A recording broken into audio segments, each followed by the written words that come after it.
ਚੁੰਝ ਕੱਟਣ ਦੇ ਵਿੱਚ ਇੱਕ ਚੀਜ਼ ਜਿਹੜੀ ਅਹਿਮ ਸਭ ਤੋਂ ਚੀਜ਼ ਸਮਝਣ ਵਾਲੀ ਉਹ ਹੈਗੀ ਹੈ ਕਿ ਚੁੰਝ ਉਨੀ ਦੇਰ ਤੱਕ ਲੜਦੇ ਨੇ ਜਿੰਨੀ ਦੇਰ ਤੱਕ ਉਹਨਾਂ ਦੀ ਚੁੰਝਾਂ ਦੀ ਪਕੜ ਹੁੰਦੀ ਹੈ, ਕਿਉਂਕਿ ਪਕੜ ਪੈਣੀ ਹੈ ਤੇ ਉਹਨਾਂ ਨੇ ਇੱਕ ਦੂਸਰੇ ਨੂੰ ਬਿਸਮਿल्लाहिर्रहमानिर्रहीम अस्सलाम वालेकुम रहमतुल्लाहि वबरकातुहू। ਅੱਜ ਦੀ ਵੀਡੀਓ ਜਿਹੜੀ ਲੈ ਕੇ ਦੋਸਤਾਂ ਦੀ ਖਿਦਮਤ 'ਚ ਹਾਜ਼ਰ ਹੋਇਆ ਵਾ। ਸੀਜ਼ਨ ਵੀ ਚੱਲ ਰਿਹਾ ਵਾ, ਅੱਗੇ ਬਰੀਡਿੰਗ ਦਾ ਬੱਚੇ ਵੀ ਕਢਾਏ ਜਾਣੇ ਆ ਔਰ ਅਕਸਰ ਇਹ ਚੀਜ਼ ਦੇ ਵਿੱਚ ਜਿਹੜਾ ਕਿ ਦੋਸਤ ਉਲਝ ਜਾਂਦੇ ਨੇ, ਫਸ ਜਾਂਦੇ ਨੇ ਕਿ ਬੱਚੇ ਕਰਾਏ, ਬੱਚੇ ਦੂਸਰੇ ਤੀਸਰੇ ਮਹੀਨੇ ਤੇ ਪਹੁੰਚੇ, ਬੱਚੇ ਆਪਸ 'ਚ ਲੜਨਾ ਸ਼ੁਰੂ ਹੋ ਗਿਆ ਔਰ ਉਸ ਦਾ ਹੁਣ ਕੀ ਤਰੀਕਾਕਾਰ ਕਰੀਏ। ਕੋਈ ਕਹਿੰਦਾ ਉਹਨਾਂ ਨੂੰ ਨਵਾ ਦਿਓ, ਕੋਈ ਕਹਿੰਦਾ ਹਨੇਰੇ 'ਚ ਕਰੋ, ਕੋਈ ਕਹਿੰਦਾ ਅਲੱਗ-ਅਲੱਗ ਖੁੱਡੇ 'ਚ ਕਰ ਦਿਓ। ਹੁਣ ਜਿਸ ਬੰਦੇ ਕੋਲ 2-3 ਖੁੱਡੇ ਆ ਉਹਨਾਂ 'ਚ ਇੱਕ ਦੇ ਵਿੱਚ ਉਹਨੇ ਬੱਚੇ ਤੇ ਮਾਂ ਵਾੜਤੀ, ਇੱਕ ਦੇ ਵਿੱਚ ਅਗਲਾ ਜੋੜਾ ਲਾਤਾ, ਇੱਕ ਦੇ ਵਿੱਚ ਮੁਖਤਲਿਫ ਹੋਰ ਮੁਰਗੀਆਂ ਪਾਤੀਆਂ।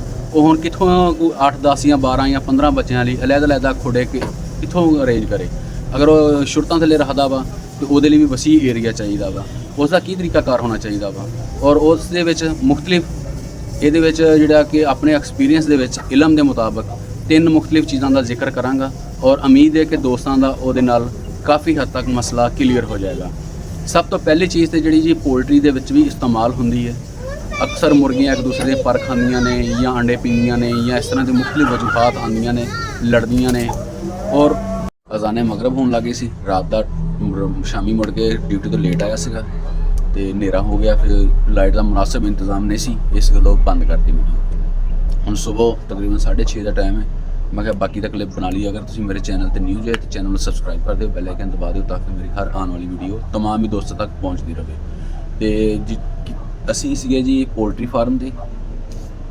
ਪੋਲਟਰੀ ਫਾਰਮ ਵਿੱਚ ਇਹਨਾਂ ਦੀ ਉਤਲੀ ਚੁੰਝ ਜਿਹੜੀ ਹੈ ਉਹਦਾ ਕੁਛ ਹਿੱਸਾ ਕੱਟ ਦਿੱਤਾ ਜਾਂਦਾ ਹੈ। ਇਸੇ ਤਰ੍ਹਾਂ ਅਸੀਂ ਚੂਚਿਆਂ ਦੀ ਵੀ ਕੱਟਦੇ ਹਾਂ। ਇਸ ਚੀਜ਼ ਉੱਤੇ ਟੈਨਸ਼ਨ ਨਹੀਂ ਲੈਣੀ ਬਿਲਕੁਲ ਕਿ ਅਗਰ ਚੂਚੀ ਕੱਟਦੇ ਹੈਗੇ ਖੁਰਾਕ ਨਹੀਂ ਖਾਣਗੇ ਜਾਂ ਕੁਛ ਹੋਰ ਇਸ ਤਰ੍ਹਾਂ ਦੇ ਮਾਮਲਾਤ, ਕੋਈ ਪਰੇਸ਼ਾਨੀ ਨਹੀਂ ਹੈਗੀ। ਵਕਤ ਦੇ ਨਾਲ ਨਾਲ ਚੁੰਝ ਦੁਬਾਰਾ ਫਿਰ ਕਲੀਅਰ ਹੋ ਜਾਏਗੀ। ਇਸੇ ਤਰ੍ਹਾਂ ਕਿੱਲ ਕੱਟ ਦਈਦੀ ਆ, ਕਿੱਲ ਵੀ ਹੌਲੀ ਹੌਲੀ ਵੱਧ ਜਾਂਦੇ ਨੇ। ਇਸ ਚੀਜ਼ ਉੱਤੇ ਬਿਲਕੁਲ ਟੈਨਸ਼ਨ ਨਹੀਂ ਲੈਣੀ, ਉਹ ਹੌਲੀ ਹੌਲੀ ਰਿਕਵਰ ਹੋ ਜਾਏਗੀ ਔਰ ਖੁਰਾਕ ਵੀ ਖਾਣਗੇ। ਹਾਂ, ਇੱਕ ਚੀਜ਼ ਉੱਤੇ ਪਰੇਸ਼ਾਨੀ ਆਉਂਦੀ, ਜਿਹੜਾ ਖੁਰਾਕ ਅਸੀਂ ਜ਼ਮੀਨ 'ਤੇ ਖਿਲਾਰ ਦਈਦੀ ਹੈ ਉਹ ਨਹੀਂ ਖਾ ਸਕਦੇ। ਪਿਆਲਾ ਕੁੰਡੀ ਇਸ ਸੂਰਤ ਦੇ ਵਿੱਚ ਖੁਰਾਕ ਪੂਰੀ ਆਪਣੀ ਲੈਣਗੇ, ਕਿਉਂਕਿ ਦਾਣੇ ਜਿਹੜੇ ਜ਼ਿਆਦਾ ਮਿਕਦਾਰ ਵਿੱਚ ਹੋਣਗੇ ਤੇ ਚੁੰਝ ਮਾਰਨਗੇ। ਚੁੰਝ ਅਗਰ ਥੋੜੀ ਗਹਿਰਾਈ ਤੱਕ ਵੀ ਜਾਏਗੀ ਤੇ ਦਾਣੇ ਮੂੰਹ 'ਚ ਆ ਜਾਣਗੇ। ਕੱਲਾ ਦਾਣਾ ਨਹੀਂ ਚੁਗ ਸਕਦੇ ਲੇਕਿਨ ਦਾਣੇ ਖਾਣਗੇ। ਅੱਗੇ ਹੈ ਜੀ ਦੂਸਰਾ ਮਰਹਲਾ ਇਹ ਆ ਕਿ ਜੀ ਜਿਸ ਤਰ੍ਹਾਂ ਕਿ ਕਬੂਤਰਾਂ ਦੀਆਂ ਝਾਂਜਰਾਂ ਮਿਲ ਜਾਂਦੀਆਂ ਨੇ, ਉਹ ਝਾਂਜਰਾਂ ਕਬੂਤਰਾਂ ਦੀ ਦੁਕਾਨ ਤੋਂ ਲੈ ਲਓ, ਲੈ ਕੇ ਤੇ ਉਹਨਾਂ ਦੇ ਪੈਰਾਂ 'ਚ ਪਾ ਦਿਓ। ਉਹਦੇ ਵਿੱਚ ਕੀ ਹੈ, ਜਿਹੜੇ ਚੱਲਣਗੇ ਉਹ ਹਲਕੀ ਆਵਾਜ਼ ਕਰਨਗੇ। ਚੁੰਝ ਕੱਟਣ ਦੇ ਵਿੱਚ ਇੱਕ ਚੀਜ਼ ਜਿਹੜੀ ਅਹਿਮ ਸਭ ਤੋਂ ਚੀਜ਼ ਸਮਝਣ ਵਾਲੀ ਉਹ ਹੈਗੀ ਹੈ ਕਿ ਚੂਚੇ ਜਾਂ ਮੁਰਗੇ ਹਮੇਸ਼ਾ ਉਨੀ ਦੇਰ ਤੱਕ ਲੜਦੇ ਨੇ ਜਿੰਨੀ ਦੇਰ ਤੱਕ ਉਹਨਾਂ ਦੀ ਚੁੰਝਾਂ ਦੀ ਪਕੜ ਹੁੰਦੀ ਹੈ, ਕਿਉਂਕਿ ਪਕੜ ਪੈਣੀ ਹੈ ਤੇ ਉਹਨਾਂ ਨੇ ਇੱਕ ਦੂਸਰੇ ਨੂੰ ਪੰਜੇ ਮਾਰਨੇ ਆ। ਪਕੜ ਨਹੀਂ ਪਏਗੀ ਤੇ ਪੰਜਾ ਨਹੀਂ ਵੱਜੇਗਾ। ਇਹ ਚੀਜ਼ ਵੀ ਇਹਦੇ 'ਚ ਅਸਰਅੰਦਾਜ਼ ਰੱਖਦੀ ਹੈ। ਅਗਲਾ ਮਰਹਲਾ ਜਿਹੜਾ ਵਾ ਜੀ ਉਹ ਹੈਗੀ ਹੈ ਕਬੂਤਰਾਂ ਦੀ ਦੁਕਾਨ ਜਿਹੜੀ ਹੈ ਉੱਥੋਂ ਝਾਂਜਰਾਂ ਲੈਣੀਆਂ। ਕਬੂਤਰਾਂ ਨੂੰ ਪਾਉਂਦੇ ਆ ਅਕਸਰ, ਇੱਕ ਨੰਬਰਿੰਗ ਹੁੰਦੀ ਹੈ, ਇੱਕ ਝਾਂਜਰ ਵੀ ਆਉਂਦੀ ਹੈ। ਝਾਂਜਰ ਪਾਉਣ ਦਾ ਮਕਸਦ ਇਹ ਆ ਕਿ ਜਿਸਲੇ ਚੂਚਾ ਚੱਲੇ ਫਿਰੇਗਾ, ਪੈਰਾਂ 'ਚੋਂ ਸ਼ੋਰ ਆਏਗਾ, ਉਹਦਾ ਧਿਆਨ ਉੱਧਰ ਨੂੰ ਹੋਏਗਾ, ਧਿਆਨ ਉਹਦਾ ਭਟਕੇਗਾ, ਲੜਾਈ ਵੱਲੋਂ ਹਟ ਜਾਏਗਾ। ਉਹਨੂੰ ਆਪਣੀ ਫਿਕਰ ਪੈ ਜਾਏਗੀ ਕਿ ਮੇਰੇ ਨਾਲ ਕੀ ਹੋ ਗਿਆ, ਮੇਰੇ ਨਾਲ ਐਸੀ ਕਿਹੜੀ ਚੀਜ਼ ਲੱਗ ਗਈ ਹੈ ਜਿਹੜੇ ਮੇਰੇ ਕਦਮ ਪੁੱਟਣ ਨਾਲ ਉਹ ਤਵੱਜੋ ਹਟ ਜਾਏਗੀ ਉਹਦੀ। ਇਹ ਵੀ ਇੱਕ ਫਾਈਟ ਤੋਂ ਹਟਾਉਣ ਦਾ ਇਹਨਾਂ ਦਾ ਇੱਕ ਤਰੀਕਾਕਾਰ ਹੈ। ਨੰਬਰ 3 ਦੇ ਉੱਤੇ ਜਿਹੜੀ ਐਟਮ ਹੈ ਉਹ ਤੁਸੀਂ ਤਸਵੀਰ ਤੇ ਵੀ ਦੇਖ ਰਹੇ ਜੇ, ਨਾਲ ਤਸਵੀਰ ਮੈਂ ਅਟੈਚ ਕੀਤੀ ਹੋਈ ਹੈ। ਇਹ ਐਨਕ ਹੈ। ਇਹ ਤਿੱਤਰ, ਬਟੇਰ, ਮੁਰਗ, ਅਸੀਲ ਮੁਰਗ ਜਾਂ ਦੂਸਰੀਆਂ ਮੁਰਗੀਆਂ, ਜਿਤਨੀ ਵੀ ਵੱਡੀ ਸਤਹ ਦੇ ਉੱਤੇ ਜਿਹੜੇ ਪਰਿੰਦੇ ਆਪਸ 'ਚ ਲੜ ਸਕਦੇ ਨੇ ਉਹਨਾਂ ਦੀ ਫਾਰਮਿੰਗ ਕਰਦੇ ਨੇ। ਇਸ ਹਰ ਕੋਈ ਇਸਤੇਮਾਲ ਕਰਦਾ ਹੈ। ਦਾਣੇ ਵਾਲੀ ਦੁਕਾਨ ਜਿਹੜੀ ਹੈ ਜਾਂ ਤੁਸੀਂ ਕਹਿ ਲਓ ਕਿ ਪਾਣੀ ਜਾਂ ਪੋਲਟਰੀ ਦੇ ਪਾਣੀ ਦੇ ਦਾਣੇ ਵਾਲੇ ਬਰਤਨ, ਜਿਹੜੀ ਇਸ ਤਰ੍ਹਾਂ ਦੀਆਂ ਦੁਕਾਨਾਂ ਨੇ ਉਹਨਾਂ ਤੋਂ ਆਸਾਨੀ ਨਾਲ ਮਿਲ ਜਾਂਦੀਆਂ ਨੇ। ਪਰਚੂਨ ਵੀ ਮਿਲ ਜਾਂਦੀਆਂ ਨੇ ਔਰ ਵਸੀ ਪੈਮਾਨੇ 'ਤੇ ਗੁਰਸ ਦੀ ਪੈਕਿੰਗ ਵੀ ਹੁੰਦੀ। ਗੁਰਸ 12 ਦਰਜਨਾਂ ਦਾ ਹੁੰਦਾ ਵਾ, ਉਹਦੀ ਇੱਕ ਵੱਡੀ ਪੈਕਿੰਗ ਵੀ ਆਉਂਦੀ ਹੈ। ਕਿਸੇ ਵੀ ਸੂਰਤ 'ਚ ਤੁਸੀਂ ਚਾਹੋਗੇ ਪਰਚੂਨ ਵੀ ਜਾਓਗੇ, 1-2 ਪੀਸ ਵੀ ਲੈਣੇ ਚਾਹੋਗੇ ਆਸਾਨੀ ਨਾਲ ਮਿਲ ਜਾਣਗੇ, ਜ਼ਿਆਦਾ ਕੀਮਤੀ ਵੀ ਨਹੀਂ ਹੈਗਾ। ਔਰ ਇਹ ਅਗਰ ਚੂਚੀਆਂ ਦੇ ਉੱਤੇ ਸੈਟਿੰਗ ਨਾ ਆਉਂਦੀ ਹੋਵੇ, ਥੋੜ੍ਹਾ ਜਿਹਾ ਸਾਈਜ਼ ਵੱਡਾ ਹੋਵੇ, ਛੋਟੇ ਵੱਡੇ ਸਾਈਜ਼ ਵੀ ਉਹਨਾਂ ਕੋਲੋਂ ਮਿਲ ਜਾਂਦੇ ਨੇ। ਨੰਬਰਿੰਗ, ਕਿਉਂਕਿ ਜਿਹੜੀ ਬਟੇਰ ਦੇ ਉੱਤੇ ਇਸਤੇਮਾਲ ਹੁੰਦਾ ਉਹ ਛੋਟੇ ਲੈਵਲ ਦਾ ਹੁੰਦਾ। ਮੁਰਗੀ ਮੁਰਗੇ ਇਹਨਾਂ ਦੇ ਉੱਤੇ ਜਿਹੜਾ ਇਸਤੇਮਾਲ ਕਰਵਾਉਣਾ ਤੁਸੀਂ ਥੋੜ੍ਹੇ ਜਿਹੇ ਵੱਡੇ ਹੁੰਦਾ, ਕਿਉਂਕਿ ਚੁੰਝਾਂ ਦਾ ਫਰਕ ਹੈ। ਛੋਟੇ ਸਾਈਜ਼ ਮਿਲ ਜਾਂਦੇ ਬਿਲ ਫਰਜ਼ ਤੁਹਾਨੂੰ ਨਾ ਮਿਲੇ ਤੇ ਤੁਸੀਂ ਹਲਕਾ ਟੈਂਪਰੇਚਰ ਦੇ ਕੇ ਉਹਦਾ ਸਾਈਜ਼ ਕਲੀਅਰ ਕਰ ਸਕਦੇ ਜੇ ਆਪਣੇ ਪਰਿੰਦੇ ਦੇ ਹਿਸਾਬ ਨਾਲ। ਉਹਨਾਂ ਦੀ ਅੱਖਾਂ ਤੇ ਪਾ ਦਿਓ। ਮੇਨ ਚੀਜ਼ ਇਹਦੇ 'ਚ ਹੈਗਾ, ਜਿਸਲੇ ਦੋ ਚੂਚੇ ਆਪਸ 'ਚ ਲੜਦੇ ਨੇ ਤੇ ਉਹਨਾਂ ਦਾ ਕੀ ਹੁੰਦਾ ਵਾ, ਉਹਨਾਂ ਨੇ ਸਭ ਤੋਂ ਪਹਿਲੇ ਇੱਕ ਦੂਸਰੇ ਦੀ ਅੱਖਾਂ 'ਚ ਅੱਖਾਂ ਪਾਉਣੀਆਂ ਨੇ।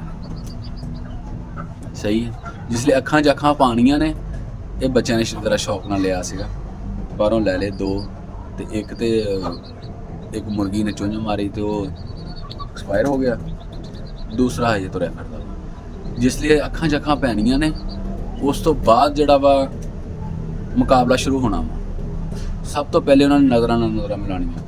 ਉਹ ਜਿਸ ਲਈ ਸਾਈਡ ਥਾਣੀ ਨਜ਼ਰ ਕਿਤੇ ਪੈ ਗਈ, ਚੁਕੰਨੇ ਹੋ ਗਏ, ਇੱਕ ਦੂਸਰੇ ਨੂੰ ਐ ਵਾਲ ਵੂਲ ਖਿਲਾਰ ਕੇ ਸਿੱਧੇ ਤੇ ਹੋ ਗਏ। ਲੇਕਿਨ ਜਿਸ ਲਈ ਨਜ਼ਰ ਮਾਰਨੀ ਹੈ, ਸਾਹਮਣੇ ਬਲਾਈਂਡ ਆ, ਕੁਛ ਨਹੀਂ ਨਜ਼ਰ ਆਉਣਾ। ਤਿਆਰੀ ਤਾਂ ਪੂਰੀ ਹੋਣੀ ਫਾਈਟ ਦੀ, ਲੇਕਿਨ ਨਜ਼ਰ ਨਹੀਂ ਸਾਹਮਣੇ ਆਉਣਾ। ਫਾਈਟ ਕਰਾਂਗੇ ਇਹਦੇ ਨਾਲ, ਉਹ ਇਸ ਚੀਜ਼ ਤੋਂ ਵੀ ਜਿਹੜਾ ਇਹਨਾਂ ਦਾ ਫਾਈਟ ਵਾਲਾ ਸਿਸਟਮ ਨਾ ਰੁਕ ਜਾਣਾ। ਜੇ ਅਗਰ ਆਖੋ ਕਿ ਨਵਾ ਦਈਏ, ਜਿਸ ਤਰ੍ਹਾਂ ਕਿ ਮੈਂ ਸ਼ੁਰੂ 'ਚ ਗੱਲ ਕੀਤੀ ਹੈ, ਇਹਨਾਂ ਨੂੰ ਲਹਿਦਾ ਤਾਰ ਦਈਏ, ਕੁਛ ਟਾਈਮ ਹਨੇਰੇ 'ਚ ਕਰ ਦਈਏ, ਕੋਈ ਵੀ ਫਾਰਮੂਲਾ ਕਾਰਗਰ ਨਹੀਂ ਹੁੰਦਾ। ਬਾਜ਼ ਦਫਾ ਕਿਹਾ ਜਾਂਦਾ ਕਿ ਇਹਨਾਂ ਦੇ ਮੂੰਹ ਦੇ ਉੱਤੇ ਕੌੜੀ ਚੀਜ਼ ਲਗਾ ਦਿੱਤੀ ਜਾਵੇ ਸਿਰ ਤੇ, ਚੁੰਝ ਮਾਰਨਗੇ, ਮੂੰਹ ਕੌੜਾ ਹੋਏਗਾ, ਛੱਡ ਦੇਣਗੇ, ਲੇਕਿਨ ਉਹ ਵੀ ਜ਼ਿਆਦਾ ਦੇਰ ਅਸਰ ਨਹੀਂ ਰੱਖਦਾ ਹੈਗਾ। ਉਸ ਤੋਂ ਬਾਅਦ ਜਿਹੜਾ ਨਾ ਬਾਜ਼ ਦਫਾ ਫਾਈਟ ਦੀ ਇੱਕ ਚੀਜ਼ ਮੈਂ ਸ਼ੁਰੂ ਤੋਂ ਭੁੱਲ ਗਿਆ ਸੀਗਾ। ਬਾਜ਼ ਦਫਾ ਫਾਈਟ ਦੀ ਜਿਹੜੀ ਨਾ ਵਜ੍ਹਾ ਜਿਹੜੀ ਹੈ, ਕੈਲਸ਼ੀਅਮ ਦੀ ਜਾਂ ਵਿਟਾਮਿਨ ਦੀ ਕਮੀ ਦੀ ਵੀ ਵਜ੍ਹਾ ਆ ਜਾਂਦੀ ਹੈ। ਇਸ ਵਾਸਤੇ ਇਹਨਾਂ ਚੀਜ਼ਾਂ ਦਾ ਵੀ ਖਿਆਲ ਰੱਖੋ ਕਿ ਪਰਿੰਦਿਆਂ ਵਿੱਚ ਕੈਲਸ਼ੀਅਮ ਜਾਂ ਵਿਟਾਮਿਨ ਦੀ ਕਮੀ ਨਾ ਹੋਵੇ, ਚੂਚਿਆਂ ਦੀ। ਔਰ ਦੂਸਰੀ ਚੀਜ਼, ਜਦੋਂ ਛੋਟੇ ਲੈਵਲ ਦੇ ਉੱਤੇ ਬੱਚੇ ਜਿਹੜੇ ਲੜਦੇ ਆ ਨਾ, ਇਹਨਾਂ ਦੇ ਬਾਰ-ਬਾਰ ਲੜਨ ਦੀ ਵਜ੍ਹਾ ਵੀ, ਜਿਸ ਲਈ ਇੱਕ ਦੂਸਰੇ ਨੂੰ ਜ਼ਖਮੀ ਕਰਦੇ ਨਾ, ਬਲੱਡ ਨਿਕਲਦਾ। ਬਲੱਡ ਜਿਹੜਾ ਵਾ ਜ਼ਬਾਨ ਨੂੰ ਲੱਗਦਾ, ਜ਼ਬਾਨ ਨੂੰ ਟੇਸਟ ਅਲੱਗ ਇੱਕ ਡਿਫਰੈਂਟ ਜਗ੍ਹਾ ਮਿਲਦਾ।